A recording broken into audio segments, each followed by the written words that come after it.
following podcast is brought to you by patreon.com/WrestleMedia.ca. Like what you hear? Want more of it ad-free, uncensored, and earlier? Sign up today at patreon.com/WrestleMedia.ca and start getting more for as little as $2 a month. Don't miss your favorite superstars take center stage to forge the future of the hottest new brand in WWE.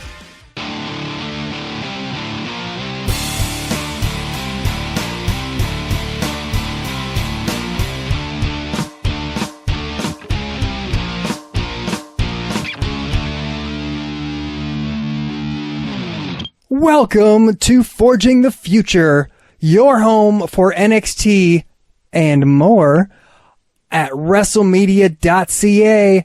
I am the Jeff Dehan, and as is often the case, life happens around here. No Andrew Kent this week because he just had better things to do. No, I'm just kidding.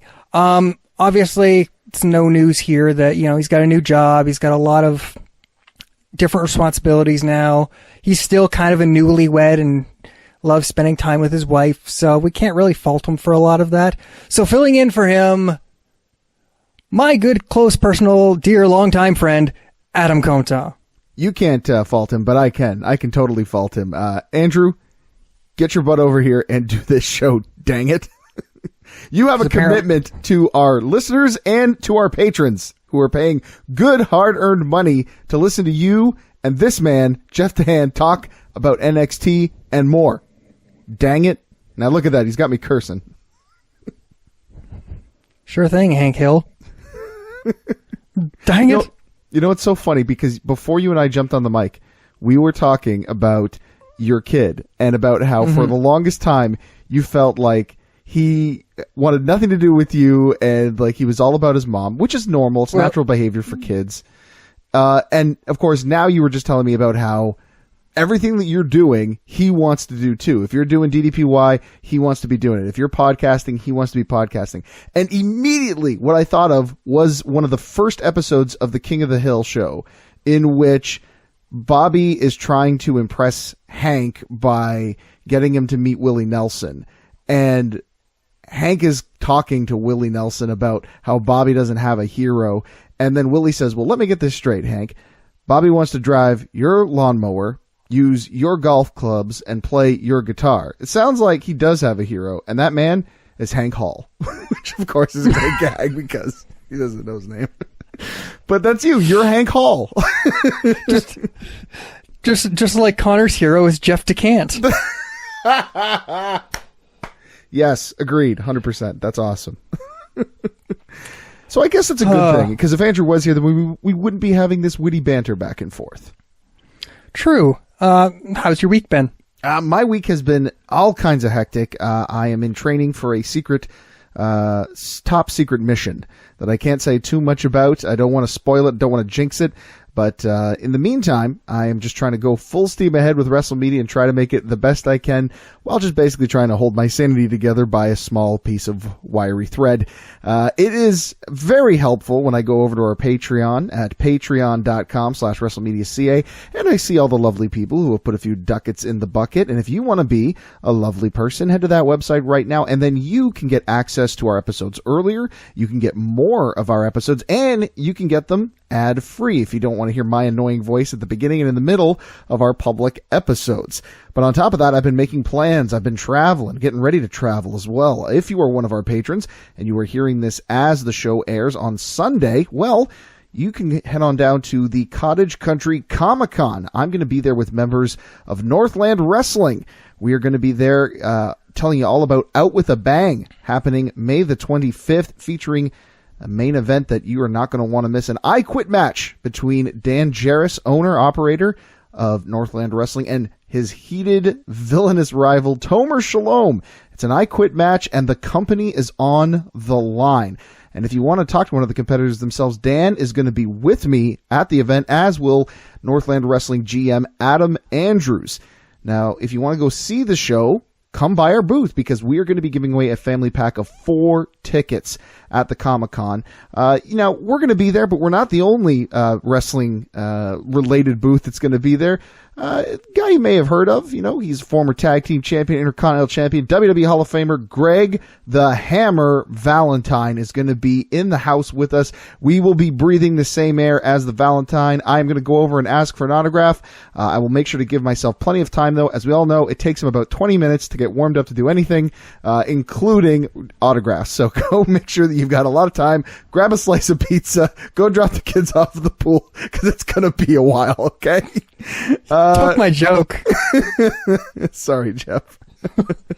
But you know No, what? you're not. I'm not sorry. I'm not sorry about that joke. I'm not sorry about stealing that joke, and I'm not sorry about continually telling people about Chinlock Wrestling Legend Convention and Chinlock 5 House of Hardcore event, which is also where we're going to be Saturday, June 15th. We're all going to be there. Jeff, there are so many big stars at this thing. Who are you most looking forward to seeing? Who are you most excited about meeting? Well, there's a lot. Like, I mean, aside from the legends and stuff themselves, I probably the Brainbusters. That's probably the big one for me for the legends. But there's a lot of names that have been named recently for the House of Hardcore show itself. Willie Mack, I became a big fan of, seeing him in Lucha Underground. So I can't wait to see him. RJ City, always a fun time with the cynical crafter himself. And let's not forget who these men will be fighting. First of all, against Willie Mack is the Draw, Sammy Callahan. I got a chance to witness that guy live in person at the Impact Rebellion pay-per-view just a few weeks ago. Man, he is a sight to behold live in living color. And well, RJ City, he's going to have his hands full against Swoggle. I mean, you can't go wrong with that, really. That's going to be an incredible matchup, as is any of the matches that are going to be at Chinlock Wrestling's Legend Convention. You know, Billy Gunn's going to be there. Tommy Dreamer's going to be there. Mark Henry's going to be there. Tugboat, Jimmy Hart, Jimmy Corderas. I could go on about this all night, but instead, I'm going to let you say your piece. Go ahead. I defy anyone to look at this event poster and not find someone that they would be excited to see at this show. Like, there's something for everybody. 100% there is. There's that 4-way women's match that's going to be for the Chinlock Wrestling heavyweight title. Mm-hmm. You know, yesterday on yesterday on Women Crush Wrestling, for all of our patrons out there, you got to hear me interview Madison Rayne. Easily one of the best interviews I've ever done. She was phenomenal. Can't wait to have her back on the show. You're going to see Jesse Mack, who we interviewed a few weeks ago. Addie Starr is part of the match. Beautiful Bia. Trust me, this is a talent-full show. You have got to go and get your tickets right now. But it's not the only stop on our tour. We're also going to be in Renfrew, Ontario, Saturday, June the 29th for Queen Street Entertainment's live pro wrestling event. Cecil Nix, the aforementioned Addie Starr, will be there. Shane Saber, a whole lot more. Trust me, you're going to want to check that show out if you're in the area. Come by, see us. You never know what we're going to be doing, who we're going to have with us, or what kind of contests we're going to have going on. Like our contest for a pair of floor seats to that aforementioned Chinlock House of Hardcore show. We've got them, and if you want them, all you've got to do is sign up for our newsletter. That's right. We've got a free weekly newsletter that you can get over at WrestleMedia.ca. Just click on the newsletter button. We made it real nice and simple for you. And only those who subscribe to the newsletter get the link to that contest. So go sign up. It's free. It gives you all the news that you need to be a part of the WrestleMedia revolution. I think that's it. I think I'm all shilled out. I think I've covered everything that I was supposed to. So let's just jump right into it. NXT this week. Some pretty cool stuff went down. And you and I, we're going to talk about it, Jeff. Absolutely.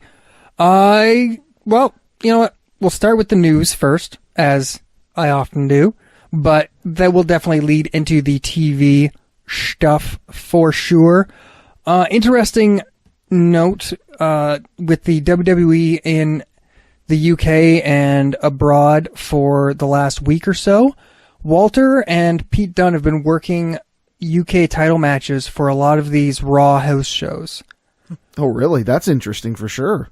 Yeah, especially since, you know, they've been plugging and touting that big rematch coming up in about a week, or is it 2 weeks? I think it's about 2 weeks. I believe it's next week, actually, because I'm pretty sure that they've been talking about. What could be confusing you is they keep calling it Dunn Walter 2. So that's might be, possibly where the confusion is coming in. I think I'm thinking back to the ads from last week's show too, where it was 2 weeks. Yeah. But yeah, so I find that interesting since they're giving it away to a lot of the fans there, and the house shows, which I mean, standard practice. You get a lot of matches like that on house shows, but I for some reason I just didn't expect it, even though it makes perfect sense since they're over there. I guess I just didn't expect that match to be taking place on the house shows. I figured they would have saved it for TV. No, I think it's smart business. I mean, first of all, you're going to have a crowd there that wants to see their countrymen and see them in a manner that they haven't seen them before on the stage of the WWE.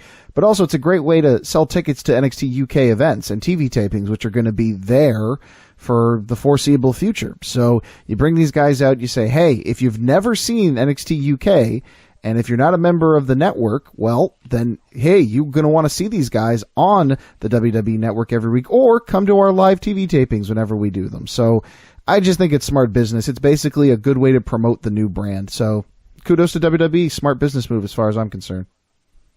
Absolutely. Earlier this week, or I guess tail end of last week, depending on when you're listening to this, TakeOver Toronto tickets finally went on sale. Yeah, they did. They did. We all got tickets. We're very excited. Especially since SummerSlam sold out in 5 seconds. Yeah. Geez, yeah, I wish we could have gotten a pair of tickets to SummerSlam, because it would have been cool to do something with them. Like it would have been really great to have something like that at Chinlock, to be able to say, hey, we've got these, and we would love to give them to people. Oh, well. What a shame. Yeah, that's unfortunate. What a drag that is. Because we all know that's never going to happen. Foreshadowing. What? I'm just seeing the shadow of a number 4 on the floor. Don't ruin the surprise. Oh, you can edit this out. True. But TakeOver Toronto, man, tickets went on sale. We got them. I'm sure they're going to be sold out by the time SummerSlam weekend rolls around. No matches announced yet. Obviously, they're waiting to see the results of TakeOver 25, which is going to be happening in Connecticut. I don't know if we're going to talk about that at all in this show, but yeah, I'm excited. I don't think it's going to matter what's on the card. There's something about the atmosphere. You've been to a TakeOver show. I haven't, so this is pretty exciting. You know, this is the first time for me, so I'm looking forward to it. Oh, I can't wait. And I assume we'll be walking in there dressed in our WrestleMedia best. Oh, you better believe it. You can just look for us. We'll all have our shirts on, looking like the world's worst pair of sextuplets. Or however many there are of us. I'm just looking for, that's one of the things I'm looking forward to that Chinlock weekend, is finally getting my WrestleMedia shirt. Well, I see other hosts wearing them, and I'm like, I just want mine. Well, you can get yours, and you can get yours too if you're at the Chinlock event or any of our other events that we are live and on the road for. You know, we're always willing to give a couple t-shirts away. Maybe if you want to win them, we can do that too. Hey, we're just promise us you'll wear it. That's it. Hey, this is a commercial for patreon.com/WrestleMedia.ca, where you can get early access to episodes of your favorite WrestleMedia shows, get full uncut and uncensored versions of your favorite shows, and more. Don't want to hear this commercial on your podcast anymore? Sign up at our main event tier and get these episodes ad-free. Want to hear your own commercial here instead of ours? We've got tiers for that too. Visit patreon.com/WrestleMedia.ca and join the WrestleMedia revolution today. Good bro, Matt Riddle had an interesting, I don't want to say tweet, because it wasn't just a tweet, basically across his social media, an interesting statement. It was after a certain television deal from earlier this week, which we will get to, was reached, and he was quoted as saying, "This is the greatest era of wrestling is about to begin because of great competition." I mean, I can't say that he's wrong about that. I mean, it's been a long time since we've had a professional wrestling landscape in which people can go and make a living across multiple organizations. And I think that with that kind of popularity comes a lot of opportunity. So I'm glad that we're getting groups like AEW who are just landing TV deals now. And I'm glad we have guys who can go and choose whether they want to work at Impact Wrestling or New Japan Wrestling, like someone like a Michael Elgin did, or I'm happy that there's options out there, because if there's options, then that means more options for fans as well. And that keeps the entire business healthier. And with the world the way we are now with the internet, there's no reason why there can't be more options and more choices. Mm-hmm. I've said basically since 2001 that competition breeds a better product. And it's been unfortunate that it has taken this long to get to that point. And while, a lot of people point to AEW, there's been a lot of places. New Japan's been going strong. Well, New Japan's been going for years and years and years. But I mean, their most recent, surge in popularity here in North America has just been over probably, what would you say, maybe the last 5-7 years? In terms of maybe? The big explosion that they've had and then breaking into the market? I mean, easily. With the Bullet Club and stuff like that and everything with Kenny and everything like that. Yeah, I'd probably say within the last more 5 recent. Yeah, I'd say in the last 5 years. Yeah. Yeah, so I mean, it is recent, but it's not like it's just AEW. So, but certainly it's definitely cool to see. Impact is certainly, seeing a resurgence now, which is awesome. Yeah. Especially considering the quality of product they're putting out there now. I'm very excited to see what the future holds for Impact Wrestling. Exactly. I found the statement interesting from Riddle, just because from a company standpoint, it makes me wonder what management would think of something like that. Well, he was smart enough to keep it vague. So that he could say, well, hey man, hey bro, we're expanding too, because that's the truth. The WWE's expanding too. Mm-hmm. They've got their new performance center in the UK. They've got how many different brands on the network, and I'm sure they're going to be putting out more and more as time goes on. So, I mean, if someone called him out on it at the office, he could easily turn around and just say, yeah, bro, I was talking about us.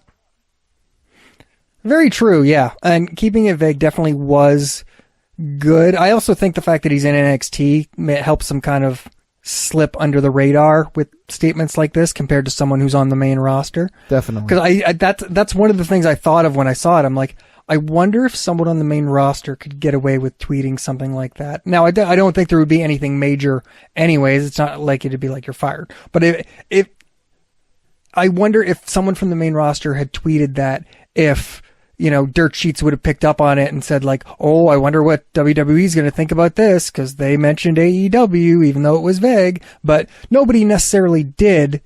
It's just, this is something I came across on my Twitter feed. Also, I think that it's a big difference between somebody saying or mentioning AEW in a manner that's derogatory towards WWE or implying that they're somehow a better company. Whereas Matt Riddle's social media post was more so about the business in general and the wrestling industry as a whole. And I think that makes a huge difference in terms of interpreting it in a negative way or not. Absolutely, yeah. And that's the thing. You look back at, the Attitude Era, the Monday Night Wars. It wasn't just company versus company. You had the workers night in and night out who were like, we need to outdo them. And I feel like that's a lot of what Riddle was getting at too, is that he's looking forward to it because you're going to have that competition. It's going to make all the workers hungrier and wanting to be at the top of their game. And given my love for Mr. Riddle as it is, I look forward to seeing what this means for him and what kind of a fire it might light under him. Yeah, I'm looking forward to the fire it lights under everybody. Like you said, man, competition, it breeds excellence. So that's what I'm hoping for a lot of in the next few years with the pro wrestling industry. Yep. And speaking of All Elite Wrestling, I teased this last week with Andrew that it's kind of the future of wrestling. So it sort of makes sense that we talk about it a little bit on Forging the Future. So, the latest episode of Being the Elite, and I'm not going to go through like beat by beat of the show, just a couple interesting things. Number one, great signing for Double or Nothing. I don't know what their contract is like, but I'm very excited that Angelico and Jack Evans are part of All Elite. At least Double or Nothing, like I said, if not having full contracts. Very excited for that. I think that anybody who is fans of the Young Bucks style, obviously fans of the Lucha Brothers style, guys like the Best Friends, they know what they're getting when Jack Evans and Angelico come to the ring. They know what they were doing when they were signing those guys. It's a guy that fits in. It's a pair of guys that fits into their wheelhouse perfectly. And I think that the fans who know about those two are going to be pleased about it, and the fans who have yet to discover them will be pleased when they finally do. Absolutely. I didn't know anything about Angelico, and I knew very, very little about Jack Evans prior to the two of them showing up in Lucha Underground, and they both impressed the heck out of me. So I can't wait to see what they do against the Best Friends at Double or Nothing, which is only a week away. Technically less. Yeah. I can't believe it. Like, I'm going to order it. I can't wait to see it. I'm real interested to see what Cody and the Bucks and Brandy and Kenny and Adam all bring to the table. I'm very excited. Absolutely. And what was probably the best moment of the last Being the Elite episode was another new signing that the Young Bucks made personally. They went to Joey Ryan's Bar Wrestling, and they went to offer a contract. And while Joey immediately, standing in the ring, said, now, I'm getting lots of offers. I'm starting to defend myself a little better now. I don't need that blonde girl that I used to hang around with. The Bucks then admitted that the contract wasn't for him. As they turned to face the zebra in the room, Rick Knox, the referee, and this was a fantastic moment. They talked him up, talked about how they've been up and down, all kinds of indies. They've had him reffing all sorts of matches. He's super kicked them. He's clotheslined them. He's done all kinds of things to them.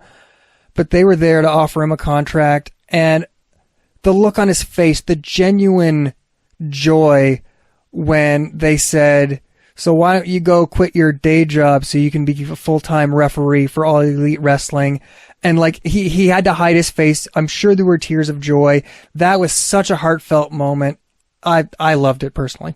It's pretty cool to see them give that kind of attention to all members of their staff, not just their wrestlers, but the referees.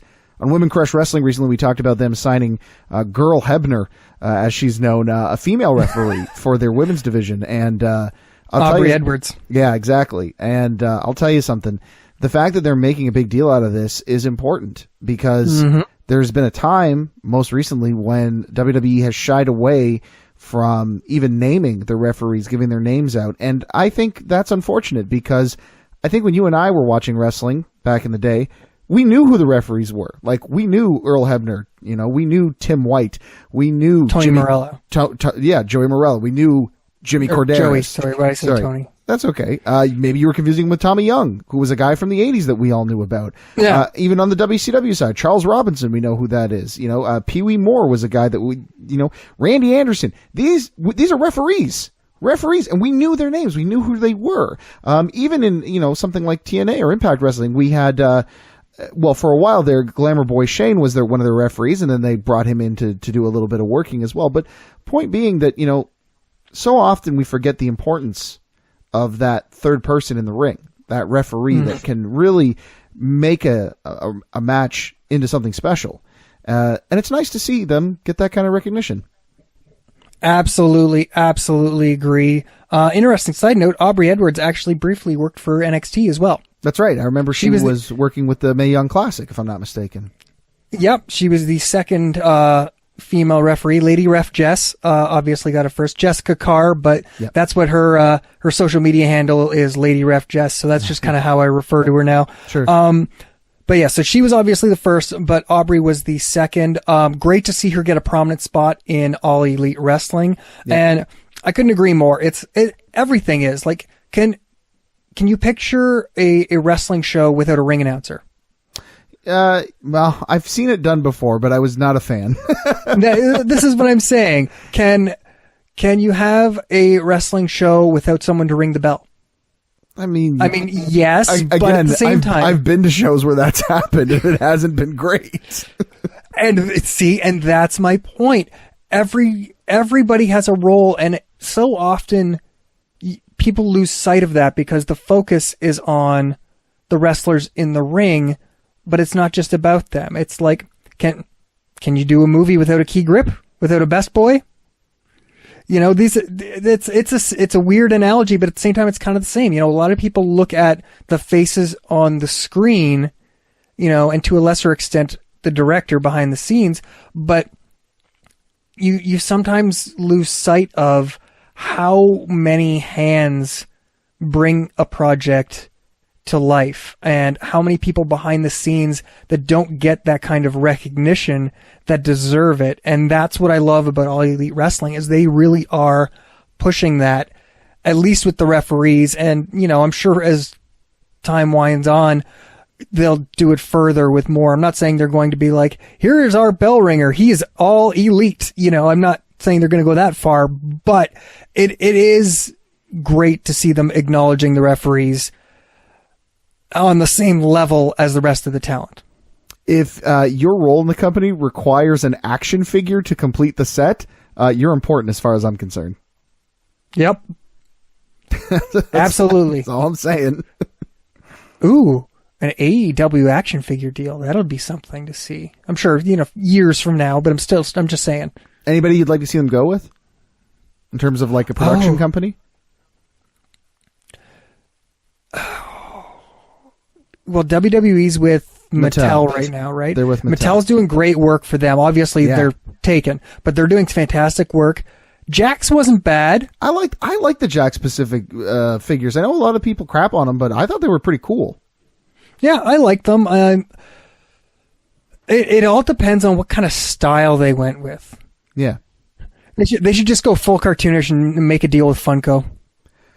You know, the Bucks have cut deals with those guys. You know, it might not be a terrible idea. Oh, no. Speaking of the Bucks cutting deals, no. LJN. You know, I didn't know if you were going to say it or not, but if you didn't, I was gonna. But yeah, that might be kind of a cool throwback. I mean, let's be honest. Like most of the people who are going to be, I would imagine, I should say, that their primary demographic is not children. It's going to be, you know, man children like you and me, who want to collect these highly detailed or retro figures, these collectibles that they can get signed and stuff. That's what they're, you know, getting them for. At least, for goodness sake, I hope so. And it's been a long time since I played with my action figures, so yeah, I think that would be kind of a cool idea. I mean, there's lots of manufacturers out there that could do it, but you're right. That style of the old quote unquote rubber guys would be pretty fun, pretty neat stuff. Well, I mean, the Bucks released a set earlier this year of themselves, and for all intents and purposes, I believe they've been selling out like crazy everywhere they go. I don't know how many they produce necessarily, but I see anytime the Bucks have been making any appearances, they've been signing them and everything, and they've been selling great. So why not keep that up, you know? Get LJN back in business. You could have a Cody and Brandy 2-pack. They could even make a Pharaoh one. You're all about the Rhodes dogs. There's a Pharaoh plushie, so just saying. And his dogs are adorable. Anything to make a buck, right? I get it. Especially a young buck. Ah, boo. Well done. All right. And the big news of the week, AEW has a TV deal. Yeah, they're going to TNT. Right. Back in the wrestling business. Yeah. And AEW's back in the t-shirt business. Well, I mean, to be back, you would have had to have left. I'm just going by a tweet that Kenny Omega made. I saw it. Yeah, I mean, obviously that's the huge deal. Everybody's been trying to figure out if and when they were going to end up announcing it and if and when the show would actually premiere. It looks like we're getting a start in the fall. There's rumor right now that it's a Tuesday or a Wednesday. At least those seem to be the most prevalent dates that are being thrown around the rumor mill. Being on TNT is obviously a big deal. There's a clear pro wrestling connection there. I mean, I don't get TNT here in Canada, so hopefully they will have a Canadian distributor, which would be nice. But I'm sure one way or another, the shows will find their way to international viewers. So it is a big deal for them. And I like the fact that they are not trying to go head to head with WWE right away. Who knows if they ever will? They just want their slice of the pie. And I think that pie has been largely untouched for a long time. And it's time for somebody to stick their fingers in it. So I'm glad it's those guys. Oh yeah, and it's absolutely smart because I mean, instead of going head to head, they'll be on a separate day, assuming they're going by this Tuesday or Wednesday thing. But at the same time, it'll still get eyes on them. And I mean, WWE's got stuff almost every day. I mean, obviously, if they choose the Tuesday, I'm assuming it'll probably be after SmackDown moves to Fridays on Fox, so it'll free that up. But if it's on Wednesday, technically they might be going head-to-head with NXT.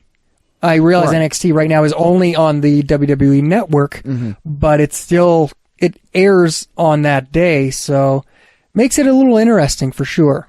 You know, and on the other hand, you could also say that, you know, there's a couple of differences between the two programming. First of all, NXT for the most part is taped show. It's not live, so they have a little bit of a disadvantage in that sense. But also, the fact that the network is a 24/7 on-demand service, right? So if you don't want to watch you don't have NXT to watch it live. You don't have to watch it live, right?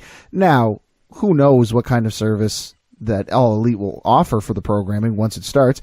But my assumption is that it will air live. And of course, in this day and age, DVRs are a pretty standard thing with most television cable packages. So you probably can DVR it and then watch that whenever you want as well. But there is still a little bit of a lure to watching a show live. And that being said, I don't know if it's going to be live. We don't know if they're going to do tape shows or if they're going to broadcast live or what their deal is going to be. But I do want to quickly plug, if I may, the fact that You're gonna beat me to it. Okay, good.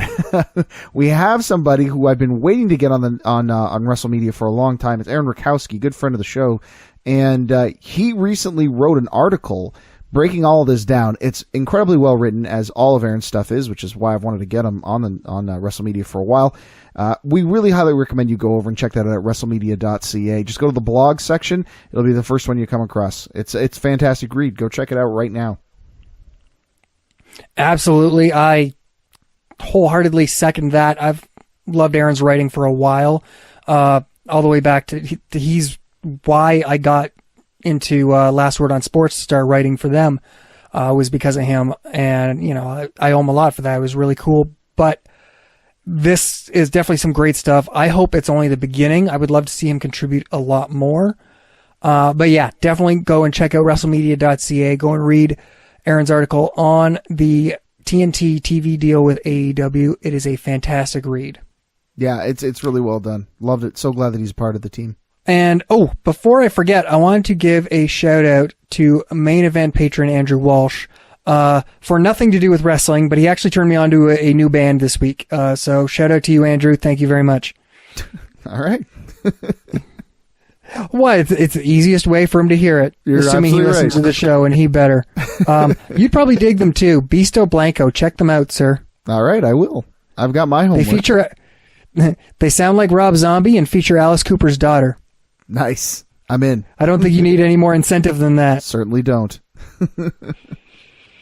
And if you need more incentive to go to patreon.com/WrestleMedia.ca, then look no further than more of this, more of what you love. You get more of every single podcast on the network, one for every day of the week. The extended and uncut episodes are on our Patreon, along with extra shows, bonus content, new blogs, videos, whatever we can cram into our already obscenely busy schedules. You can get on Patreon by going to patreon.com/WrestleMedia.ca. And you can also check out WrestleMedia.ca WrestleMedia.ca for oodles of free stuff, like the article from our buddy Aaron Rokowski that we mentioned earlier. Good stuff all around. Check it out. It'll make us happy. I don't have a fun slogan like Jenny, like money. So I'm just gonna beg, please give us money. We'd appreciate it. You begging is fun. Oh, thank you, sir. Please stop. Okay. So, for this week, I have been the Jeff DeHaan. He is at Adam Conta. Best of luck in your future endeavors. I don't know if I have anything fun to add to the end of this week. No more fun for you!